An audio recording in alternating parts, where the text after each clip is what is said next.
11월 16일 월요일 새벽 아침입니다. 다니엘서 2장 1절부터 13절까지 함께 보겠습니다. 오늘 성경은 창세기 41장 한 군데만 저희 찾을 겁니다. 이 좀 찾아 놓으실까요? 창세기 41장 8절 찾아 놓으시고요.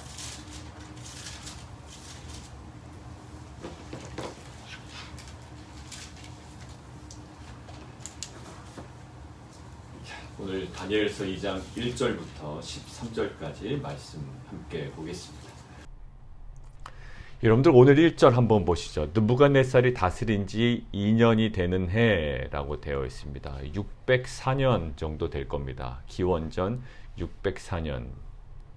그러면 느부갓네살 입장에서는 통치 초기인데요. 이때 어떠한 일이 있었습니까? 그 작년이죠. 이때 기준으로 하면 그 작년에 애굽과의 전투에서 승리를 거둡니다. 갈그미스 전투라고 보통 이야기하죠.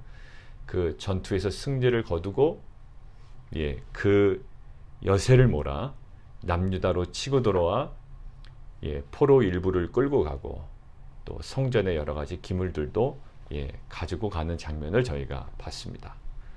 자, 얼마 지나지 않은 겁니다. 결국 애굽으로부터의 승리를 거둔 거의 직후라고 보시면 됩니다.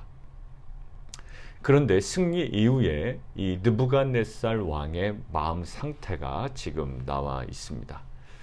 마음이 번민하여 잠을 이루지 못한지라. 승리 이후에 오히려 마음이 번민해서 잠을 이루지 못합니다. 여러분들 승리 이후에 두려워하고 마음이 번민했던 그런 인물들이 성경에 좀 몇 명 나와 있습니다. 오히려 승리 이후에 두려워합니다. 우리 편에서 보면 아브라함이 실은 그랬습니다. 아브라함이 창세기 14장에 자기 조카를 구하기 위하여 창세기 14장 14절 318명의 자신의 사설 용병을 데리고 와서 승리를 거두고 데리고 옵니다. 자, 그렇지만 15장에 바로 가서 아브라함에게 하나님께서 나타나시죠. 뭐라고 말씀하시나요? 아브라함아 두려워하지 말라. 나는 너의 큰 방패다라고 하는 거예요. 지금 아브라함은 자신의 사설 용병 318명을 데리고 조카 롯을 구했습니다. 전쟁에서, 싸움에서 그는 승리한 거예요. 그러나 그 승리 이후에 마음이 불편하고 두렵습니다. 그때 하나님께서 말씀하시죠. 아브라함아 두려워 말라. 나는 너의 큰 방패다. 여러분들 하나님께서 아브라함의 마음이 전혀 불편하지 않고 두렵지 않은데 그 말씀을 하시지 않으셨을 겁니다. 아브라함의 마음이 두려웠던 거예요. 결국 아브라함의 마음을 정확하게 보고 계시는 분은 누구셨을까요? 살아계신 하나님이었어요. 아마 주위 사람들은 그랬을 겁니다. 저 사람은 그 조카 롯을 구하기 위해서 굉장히 용맹스러운 사람이었다. 그리고 그 국가를 상대로 그렇게 전쟁을 벌이고 승리를 거뒀다. 아마 그의 여러 가지 업적과 그 능력에 칭송을 했을 거라고요. 그러나 아브라함에게는 해결되지 않은 두려움이 있었습니다. 오늘 마찬가지예요. 느부갓네살 왕은 지금 남유다를 침공하고 그거보다 더 중요한 그 전통적인 그 당시의 그 강호 애굽과의 전투에서 승리를 거둔 왕이었습니다. 그런데 그는 여전히 뭔가 마음에 해결되지 않은 번민이 있었습니다. 그 번민이 무엇으로 드러났을까요? 꿈으로 드러납니다. 느부갓네살 왕이 꿈을 꿉니다. 근데 내용에 대해서는 지금 아직 이야기해 주지 않는 거야. 꿈을 꾸는데 그 꿈이 이렇게 좋은 느낌으로는 다가오지 않는 겁니다. 지금까지 느부갓네살이 거둔 것들은 굉장히 승리였어요. 애굽으로부터의 승리, 또 남유다의 어떤 그 통치, 포로를 끌고 오고 이 모든 것들. 그렇지만 뭔가 느부갓네살 왕의 마음에 허전함과 해결되지 않은 것들이 있었던 겁니다. 자, 창세기 41장 8절 한번 보실까요? 약간 찾아놓은 거예요. 바로의 왕이죠. 지금은 이제 창세기 41장은 애굽의 바로의 왕입니다. 41장 8절에 이렇게 나와 있어요. 아침에 그의 마음이 번민하여 사람을 보내어 애굽의 점술가와 현인들을 모두 불러 그들에게 그의 꿈을 말하였으나 그것을 바로에게 해석하는 자가 없었더라. 마음이 번민했다와 여기 느부갓네살이 꿈을 꾸고 그로 말미암아 마음이 번민하여, 그거는 정확하게 동일한 단어입니다. 그 당시에 최고의 권력, 바로 또 지금 우리가 묵상하고 있는 다니엘, 이 시기에 그 당시에 최고의 권력인 느부갓네살 왕, 그리고 승리를 거둔 직후 뭔가 마음이 번민한 상태입니다. 그래서 그들의 이 마음, 또 그들의 불안함과 이 두려움을 어디로 가져가나요? 2절에 나옵니다. 박수와 술객과 점쟁이와 갈대와 술사에게 가져갑니다. 자, 이들에게 가져가는데 좀 독특하게 이제 요구합니다. 명령이 있는데요. 내가 이 꿈을 알고자 한다. 내 마음이 번민한다. 그러니까 이 박수와 술객과 점쟁이와 갈대 술사들이요, 이렇게 얘기하죠. 4절, 왕께서 그 꿈들을 종들에게 이르시면 우리가 해석해 드리겠습니다. 무엇을 요구합니까? 꿈의 내용을 얘기하면 그 내용을 해석해 드리겠습니다. 내용 얘기해 주십시오. 우리가 뭐 한다고요? 해석합니다. 이렇게 이야기를 합니다. 근데 느부갓네살 왕은 그거 받아들이지 않습니다. 5절이요. 너희가 만일 꿈과 해석을 내게 알게 하지 아니하면 너희 몸을 쪼갤 것이다. 너희의 집을 기름더미로 만들 것이다. 라는 거예요. 지금 박수와 술객과 점쟁이와 갈대와 술사, 이제 그 사람들을 제가 뭐라 부를 거냐면 12절에 나오는 지혜자들입니다. 바벨론의 모든 지혜자들. 이 지혜자들은 내용을 얘기하십시오. 제가 해석해 드리겠습니다. 라고 이야기하는데, 지금 이 느부갓네살 왕은 내용과 해석을 모두 말하라는 거예요. 다시 이야기합니다. 7절 보세요. 왕은 꿈을 종들에게 이르소서, 그리하시면 우리가 해석하여 드리겠나이다. 다시 한번 이야기하죠. 합리적인 요청입니다. 왕이여, 내용 얘기하십시오. 저희가 해석해 드리겠습니다. 자, 왕, 이렇게 얘기합니다. 8절 후반부, 시간을 너 지연하려 하는구나. 9절, 너희가 만일 이 꿈을 내게 말하지 아니하면 너희를 처치할 법이 오직 하나다. 너 계속 꾸며서 얘기하려고 그러는구나. 꿈 내용과 해석 두 개 이야기하라. 그들이 굉장히 곤란해합니다. 10절이요. 어떤 왕도 이렇게 요구한 적은 없습니다. 라는 거예요. 그러면서 그들이 얘기하는 게 뭘까요? 신들 외에는 왕들 앞에 그것을 보일 자가 없습니다. 이렇게 이야기합니다. 자, 굉장히 긴장 관계죠. 뭔가 해결 안 되고 그냥 그 탁구공 주고받듯이 왔다 갔다 합니다. 자, 여기서 핵심이 뭐냐면, 지금 바벨론의 느부갓네살 왕이 내용과 해석을 요구한단 말이죠. 보통 학자들이 꿈을 꿨는데 이 느부갓네살 왕이 꿈의 내용을 잊었기 때문이 아닌가라고 보통 이렇게 이야기를 하는 학자들도 있거든요. 근데 그것은 아닌 것 같아요. 왜냐하면 나중에 다니엘이 이 꿈을 얘기할 때 적극적인 동의하는 모습을 보이거든요. 그러니까 기억하고 있다라는 거예요.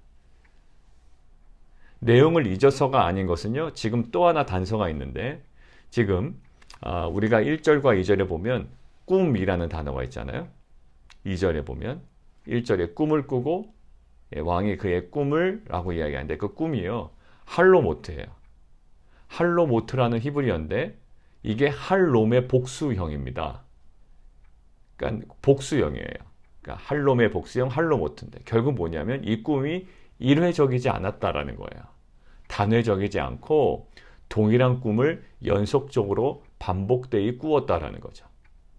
이것은 느부갓네살에게 굉장히 부담이 됐을 겁니다.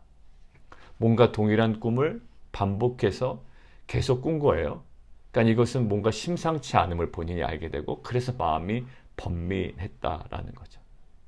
자, 그렇기 때문에 반복해서 꾸었던 꿈을 잊을 리가 없고요. 나중에 다니엘이 그 내용을 얘기했을 때 적극적인 동의를 합니다. 그러니까 지금 이 느부갓네살이 지금 내용을 요구하고 그 후에 해석을 동시에 보이라고 하는 것은 무엇을 위해서? 너희의 해석이 온전함을 알기 위해서 내가 기준을 어디다 두겠다라는 거예요. 너희가 그 내용까지 알고 있느냐, 이것을 내가 기준 삼겠다라는 거죠. 왜? 뭐 아무렇게나 해석할 수 있잖아요. 내용을 알려주면. 그리고 그것이 맞다라고 주장할 수 있단 말입니다. 그 뭐가 맞는지 어떻게 알아요? 이 사람은 A라고 그러고 이 사람은 B라고 그러고 저 사람은 C라고 그럴 텐데 어느 것이 맞는 줄 압니까? 그 해석의 정확성을 무엇에 근거하겠다? 너희가 내가 꾼 꿈의 내용을 알면 그 아는 자의 해석을 내가 더 신뢰하겠다. 그리고 신뢰할 수밖에 없다라고 이야기하는 거죠. 근거를 어디다 삼는다고요? 자기가 꾼 꿈의 내용. 뭘까요? 자신만 알고 있는, 자신의 내면에 있는, 자신의 생각 속에 있는, 자신만 경험한 그것들을 알고 있는 자만 정확하게 해석할 수 있다. 여러분들 이 박수와 술객과 점쟁이와 갈대와 술사들에게는 굉장히 무리한 부탁일 수가 있고요. 무리한 명령일 수가 있습니다. 근데 이 느부갓네살의 이 논리는요. 우리에게 굉장히 명쾌한 진리를 알려줍니다. 뭐라고요? 누구만 해석할 수 있다? 감추어진 그 내면의 내용, 꿈의 내용, 나만 알고 있는, 아무도 알지 못하는 그 내 속에 은밀한 것을 알고 있는 사람만 그것을 정확하게 해석할 수 있다. 여러분들 지금 반복할 때 어떤 한 분이 떠오르시나요? 아무도 모르는 우리의 내면에 나만 경험하고 내가 힘들어하고 있는, 내가 아파하고 있는 그 모든 것들을 정확하게 아시는 분만이 그 모든 것들을 정확하게 만지시고 치유하시고 회복시키시며 그것들을 바르게 해석하셔서 우리를 새롭게 이끌어갈 수 있다는 거예요. 여러분들 누가 떠오르시나요? 우리 사랑하는 주님이에요. 인간은 못합니다. 그래서 이들도 동의하는 거예요. 왕이시여, 이것은 우리에게보다 어려운 일입니다. 이 바벨론의 느부갓네살 왕과 이 지혜자 그룹들 간의 대화 속에서 저에게는 명확한 진리가 지금 선포되고 있다고 저는 묵상이 되었습니다. 나의 은밀한 부분을 아는 사람만, 감추어진 부분을 그것들을 알아낼 수 있는 사람만, 그 사람만이 정확한 해석이 가능하다라는 것이고요. 그 다음에 이 지혜자 그룹들은 그것은 어려운 일입니다. 인간들은 못합니다. 뭐라고요? 육체와 함께 살지 아니하는 신들 외에는 왕 앞에 그것을 보일 자가 없느니라. 어려운 일이다. 이것은 무겁다라는 어원에서 나왔는데요. 무겁고 어렵고 결국 무엇을 강조할 것? 불가능하다라는 것. 맞습니다. 이것이 우리에게 다가오는 진리의 말씀이에요.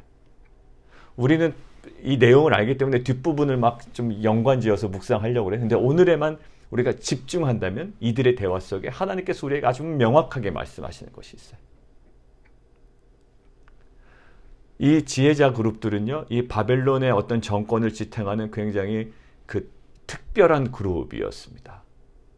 그리고 이들 그룹에 누구를 넣었어요? 다니엘과 또 그의 친구들이 있었다고요. 자, 그런데요, 이 정권을, 이 권력을, 그 당시의 최고의 권력, 이 느부갓네살왕을 지탱하는 게 결국 누구예요? 이들이 아니라는 것들을 반증하는 겁니다. 이들이 마치 그들을, 그 느부갓네살을 지탱하고 바벨론을 지탱하는 정말 그 최고의 그룹으로 느껴졌지만 지금 이들의 무력함이 완전히 드러난 거예요. 왜? 꿈의 내용을 알지를 못하는 거예요. 속마음을 알지 못한 거예요. 우리의 내면의 은밀한 것들을 알지 못하는 겁니다. 여러분들 우리가 인간회가 상담할 때 보통 어떻게 하죠? 우리가 먼저 우리의 속마음을 내어놓습니다. 고백이라는 단계가 있다고요. 내 실은 심정이 이렇습니다. 내 상황이 이렇습니다라는 거예요. 근데 그것조차 필요하지 않은 상담의 깊은 그 장소가 있다고요. 뭘까요? 주님과의 관계예요. 왜냐하면 주님은 우리의 모든 안고 일어섬을 아시고 우리의 생각 깊은 곳까지 아시기 때문이에요. 우리가 아무리 감추려고 애쓰려고 하고 포장하려고 하고 가리려고 해도 하나님은 우리의 깊은 내면의 아픔까지도 아신단 말이에요. 그거 창피해서 누구에게조차 얘기할 수 없는 그 내면의 어려움도 하나님은 이미 아시고 그것들을 해석하시며 그것들을 가장 선한 것으로 우리에게 예비하시는 하나님이신 줄 믿습니다. 코비드-19 때문에 어려워요? 그리고 이것이 아니더라도 우리가 계속적으로 반복하며 나누지만 실은 여러 가지 가정적인 문제도 있고요.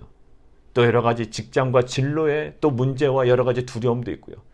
또 자녀와의 관계 속에 또 자녀의 여러 가지 진로와 학업 속에 또 우리가 생각하는 여러 가지 마음의 어려움들이 있습니다. 근데 이것이 사람들의 마음을 얻지 못해. 왜냐하면 각자의 어려움들이 있고 각자의 판단이 있고 각자의 생각이 있고 각자의 가정이 있고 삶이 있기 때문에 어느덧 그게 벽에 딱 느껴질 때가 있다고요. 그리고 그들이 나의 그 모든 것들을 이해하지 못하는구나 라는 그런 서운한 마음과 그 한계를 부딪히게 됩니다. 자, 그때 우리가 가장 안전하게 그리고 가장 온전히 우리를 회복시키시고 우리를 만지실 분이 한 분 계신데 그게 바로 살아계신 하나님, 우리를 사랑하시는 주님, 십자가에서 우리의 모든 죄를 다 지시고 돌아가셔서 부활하시고 지금 하늘 보좌에 계신 그 예수 그리스도이신 줄 믿습니다. 여러분들 이것은요, 우리 어떤 관념이 아니라 정말 실제예요. 우리가 이 땅을 살아갈 때에 우리를 너무나도 잘 아시고 우리 안고 일어선 우리의 모태부터 우리를 어머니의 모태에서부터 우리를 지으시고 우리를 누구보다도 잘 아시고 계신 하나님이 말씀으로 우리에게 날마다 다가오신다. 이것은요, 우리로서는 정말로 깜짝 놀랄 만한 일인 거죠. 우리가 많은 일을 계획할지라도 그 모든 것들을 가장 선하게 이끌어 가시는 그 하나님 앞에 우리가 마음 놓고 나갈 수 있다는 것은 너무나도 중요한 거예요. 저는 어제 예배 드릴 때요, 여러 가지 많은 생각이 들었습니다. 정말 진정한 예배가 뭘까? 그냥 와서 그냥 고개 푹 숙이고 또 어깨는 처진 채 또 찬양도 못하는데 정말 예배가 뭘까? 찬양도 제대로 못하는데 하나님 정말 예배가 뭘까요? 라고 하는데 저한테 주시는 마음은 그랬습니다. 너가 아무리 많은 것들을 준비해서 내게 가져온다 한들 네 손에 있는 것으로 내가 만족하겠느냐라는 거예요. 네가 아무리 많은 설교 준비를 해서 성도들과 말씀을 나눈다 한들 그것을 내가 만족해 하겠느냐라는 거예요. 하나님, 정말 하나님께서 만족하시는 예배가 뭘까요? 근데 하나님께서 저에게 갑자기 하나 음성을 들려주셨습니다. 마음에 감동을 주시는데 어떤 그거냐면 예수 그리스도의 보혈이라는 거예요. 나는 많은 것들을 가지고 나오는 자를 원하는 자가 아니라 나는 예수의 보혈을 가지고 예수의 보혈을 힘입어 담대하게 나에게 나오는 자를 기뻐하며 그 예배를 받으신다는 거예요. 정말 우리가 예배 때 경험해야 될 건 뭘까요? 예수 그리스도의 보혈이에요.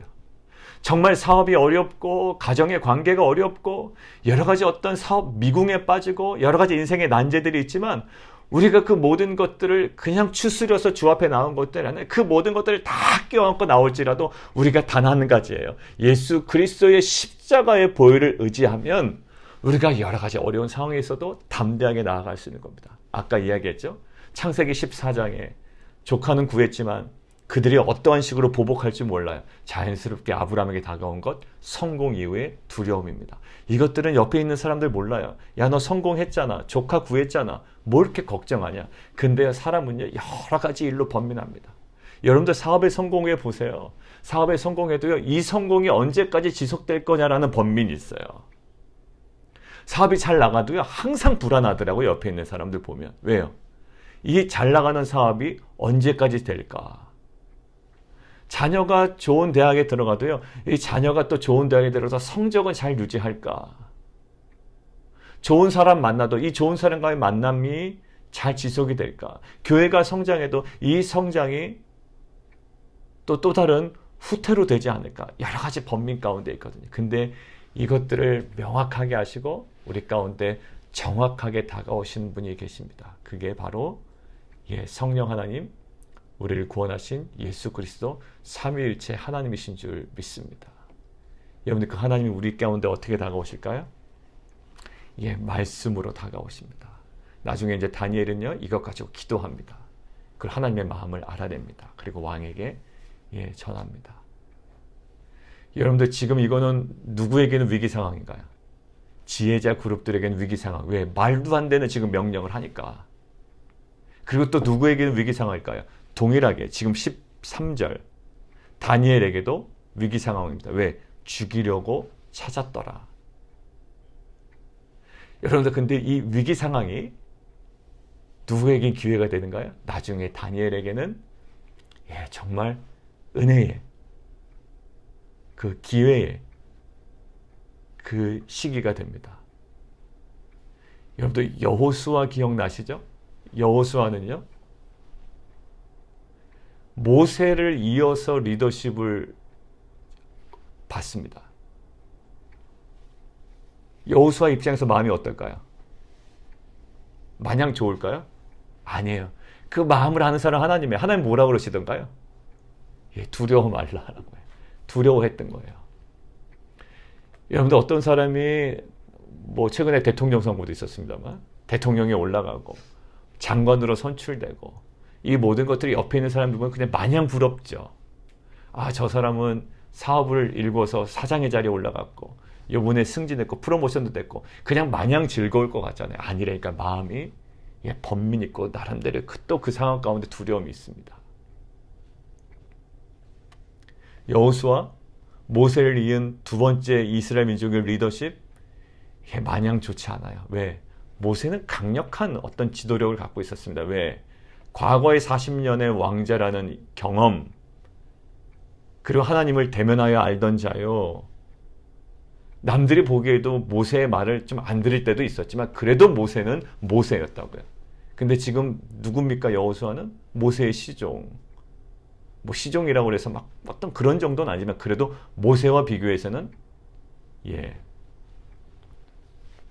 세상적으로 보면 떨어지는 스펙. 애구의 왕제의 경험도 없고 당연히 부담이 되는 상황입니다. 그때 뭐라고요? 여호수아에게 분명히 말씀하십니다. 강하고 담대하라. 내가 내게 명령한 것이 아니냐. 좌로나 우로나 치우치지 말라. 내가 너와 함께함이니라.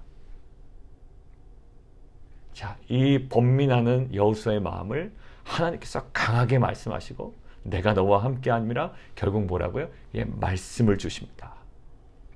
말씀으로 다가오시는 거예요. 한 번만 볼까요? 그냥 정확하게 여호수아 확인만 하고 가겠습니다.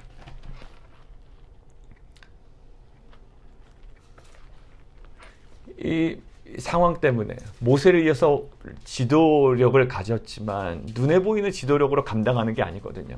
자, 1장 8절 이 율법을 내 입에서 떠나지 말게 하며 주야로 그것을 묵상하여 그 안에 기록된 대로 다 지켜 행하라. 누구에서? 너 입에서 떠나게 하지 말라라는 거예요. 그 사람 지도력 위해서 얘기해 주는 겁니다. 여러분들 아무리 바빠도 내가 이스라엘 민족을 리드해야 되는 그 입장이라도 바쁘다는 핑계로 말씀 안 된다라는 거예요. 입에서 떠나게 하지 말며 주야로 그것을 묵상하며 그 안에 기록된 대로 다 지켜 행하라. 전쟁도 이끌어야 되고 또 여러 가지 행정 조직도 갖춰야 되고 그런데 아니에요. 이것이 먼저예요. 그리하면 내 길이 평탄하게 될 것이며 내가 형통하리라. 그 뒤에 전쟁이 있고요. 그 뒤에 행정 조직이 있고요. 그 뒤에 여러 가지 리더십이 있는 거예요. 리더십 전에 뭐가 있을까? 하나님과의 관계라는 거예요. 9절. 내가 내게 명령한 것이 아니냐. 강하고 담대하라. 두려워하지 말며 놀라지 말라. 내가 어디로 가든지 내 하나님 여호와가 너와 함께 하느니라 라는 거예요. 자, 여호수아는요 번민하는 거예요. 모세를 위해서 내가 과연 잘할 수 있을까? 사람들이 날 따라올까? 결국 여호수아에게 하나님께서 다가오셔서 말씀하십니다. 자, 여호수아 입장에서 이것이 굉장히 위기 상황입니다. 리더십을 이양했지만 받았지만 위기 상황이거든요. 자, 근데 이 위기 상황이 여호수아에게 굉장히 기회가 됩니다. 어떤 위기 상황일까요? 바로 보세요. 바로 여호수아 뒷부분에 여리고성 전투가 있다고요. 여리고성 전투가 있죠. 여리고성 전투가 있는데 이 전투의 방식 보십시오. 이스라엘 백성에게 이거 되게 의아할 거라고요. 전쟁 준비하는 게 아니라 그냥 돌기만 하라는 거야. 이거 잘못하면 여호수아 리더십에 치명적인 아주 그냥 치명타가 가해지는 겁니다. 그 리더가 어떻게 저래가지고 돌다가 끝났잖아. 이거 뭐야? 라고. 이거 여호수아에게는요 하루하루가 힘들었을 거예요. 정말 이게 맞습니까? 이 방법이 맞습니까? 근데 결국 어떻게 돼요? 여호수아에게 굉장히 위기 상황으로 몰릴 수 있는 여러 가지 정황들을 통해 하나님께서 뭐 합니까? 여호수아의 리더십을 이 민족 가운데 온전히 세우시는 은혜의 기회로 삼으신다고요. 자, 보십시오. 오늘도 마찬가지예요. 지금 모든 지혜자 그룹들에게는 위기 상황이에요. 그런데 이 위기 상황을 어떻게 돼요? 느부갓네살과 다니엘의 만남을 이어주는 기회가 되고요. 결국 다니엘이 부각되는데 놀랍게 하나님께서 이제 앞으로 사용하실 겁니다. 세상에서도 보통 이야기하죠. 위기는 뭐다? 예, 기회다. 근데 그냥 단순한 그렇게 연결될 게 아니에요. 위기는요, 말씀 가운데 있는 그 하나님의 그 다스리심과 통치하심 가운데 있는 자에게 위기는 반드시 영적인 기회가 됩니다. 여호수아에게 리더십으로 새롭게 세움받은 것, 그리고 여리고성의 전투, 이 모든 것들은 위기 상황이었어요. 그 여리고성 전투까지도 갈 필요 없죠. 뭐 어딜 갑니까? 요단강을 건너는 거예요. 여러분들 이 여호수아에게 요단강을 건너는 것은요, 큰 위기입니다. 내가 왜 리더십을 잡자마자 이런 일이 벌어지냐는 거죠. 여러분들 불평한 일이 있습니다. 왜냐하면 리더십을 잡았으면 형통해야 사람들이 따라올 텐데 이게 요단강이 딱 막혀 있는 거예요. 마침 그때 또 우기가 돼서 막 물이 콸콸콸 쏟아져 내려오는 겁니다. 이 리더십을 잡았더만 위기 상황에 닥친 거예요. 사업을 시작했더만 위기 상황에 닥친 거예요. 직장에 들어갔더만 거기 직장에 여러 가지 어려운 일이 있는 겁니다. 위기예요? 근데 이게 위기가 아님을 우리는 알 수 있죠. 오히려 여호수아의 리더십을 더욱더 탄탄하게 만드는 하나님의 기회였습니다. 오늘도 다니엘에게는 위기로 보였지만 다니엘의 리더십과 다니엘의 그 명성을 더욱더 부각시키는 하나님의 기회였다고요. 사랑하는 성도 여러분들, 우리의 내면을 정확하게 잘 아시는 분은 하나님 오직 한 분밖에 없습니다. 이들의 대화 속에 드러나는 거예요. 아무도 못하는 거예요. 다니엘이 알았습니까? 아니죠. 다니엘에게 하나님께서 보여주신 것뿐이에요. 오늘도 우리의 모든 번민하는 마음들, 그 해결되지 않은 우리 내면의 모든 문제들을 우리는 누구에게 찾아가요? 박수와 술객과 점쟁이와 갈대 사람 쫓아간다고요. 사업 잘하는 사람을 쫓아가서 한번 물어보고, 또 그런 어떤 전문 지식을 가진 사람 물어본다고요. 다 좋아요. 그렇지만 오늘 본문을 보면서까지도 계속 그렇게 갈 수는 없잖아요.